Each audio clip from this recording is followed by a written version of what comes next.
Showbiz Now, your daily showbiz update. Ito si Tin Patrimonio, isa sa naging Pinoy Big Brother housemate.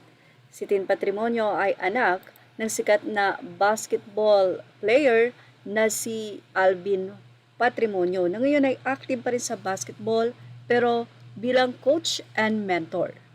Nabihag sa anak ni Alvin Patrimonio nang siya ay masali bilang housemate at doon siya nakilala dahil may kakaibang ganda ang nasabing anak ni Alvin Patrimonio. Ayon nga sa ilan, kahit wala siyang makeup ay maganda, lalo na nga nung siya ay nag-makeup na.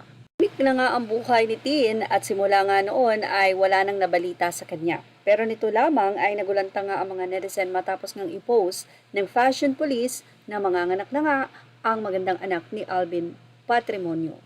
Partner ay ang sa isang kilalang businessman at BFF nga daw ito ni Willie Revillame. Ang nasabing businessman ay si Raymond. Ayon sa mga anonymous commentator ng Fashion Police, red tag daw itong si Raymond Ronquillo kung saan ay nakasama rin o naging kapartner din sa buhay ang dating dancer ni Willie Revillame na si Aiko Clemanco. Kamakailan lamang ay nakipagbanding pa sa kanyang mga kapwa dancer noon kasama si RR Enriquez. Mga netizen, may dalawang anak na raw si Aiko at kanino daw bang anak yon? Mukhang hindi naman yon kay Raymond. May Aiko na dalawang babae ay mga bata pa at nang tinignan nga natin ang Instagram ni Raymond Ronquillo ay dalaga na at malalaki na ang kanyang tatlong anak. With may unang asawa pa itong si Raymond bago si Aiko. Pero narito nga ang naging caption niya sa kanyang Instagram post. Ayon sa kanya, helicopter pilot, businessman, rider, race car driver, snowboarder, drifter, wake surfer, food and travel, father of 3, at yung more na po yan, sinabi niya nga na very soon ay magkakaroon na nga siya ng isa pang daughter. Si Raymond Ronquillo ng mga sikat na artista like Alden Richards at nandyan din Sophia Andres. Isa sa naging post ni Raymond Ronquillo sa kanyang Instagram ay ito. Totoo pala ang kasabihan na pag mahanap mo ang tamang tao, tamang oras, tamang pagkakataon ay magkakatama ako sa'yo. I love you, Mustafa at Patrimonio. Mga anonymous commentator ng Fashion Police ay nakakuha tayo ng iba't ibang komento at idea kung sino nga ba si Raymond Ronquillo. Sabi ng ilan ay businessman ito at super yaman. At mukhang mahilig din siya sa mga motor, kung saan ang anak ni Alvin Patrimonio ay mahilig din dito.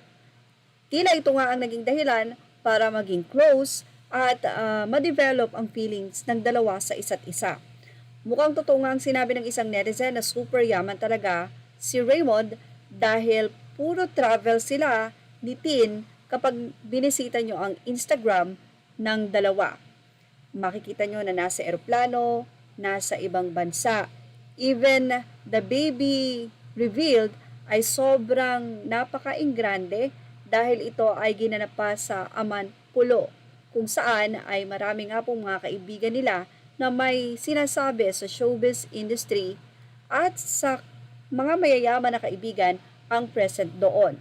Makikita din na sobrang tila mahal na mahal nga nitong si Raymond, itong si Christine o itong si Tin na anak ni Alvin Patrimonio. Well, mukhang ito na nga ang hinahanap niyang babae, si Tin, dahil ayon nga kay Raymond, kapag nahanap mo na, may tama ka na talaga. At yan po, sana nakatulong sa mga kamarites dyan na tinatanong kung sino nga ba ang napangasawa nitong si Tin. Actually, parang hindi pa rin sila kasal dahil mukhang kasal pa rin itong si Raymond sa kanyang unang asawa na maganda rin at kahawig nga raw ni Tin. Yan ang ating Showbiz Now update. Images are all credit to the rightful owners. Thank you for watching Showbiz Now.